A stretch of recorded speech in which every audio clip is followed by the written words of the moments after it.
Kaingalotu Womio Mamata. This all-time favorite was originally written in Latin. It is believed that it was the work of a young Englishman, John Francis Wade, who worked in a famous Roman Catholic center in France, where there was an English college. The English translation is by Frederick Oakley.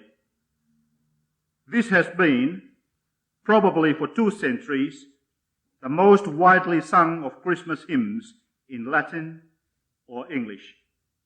O come, all ye faithful.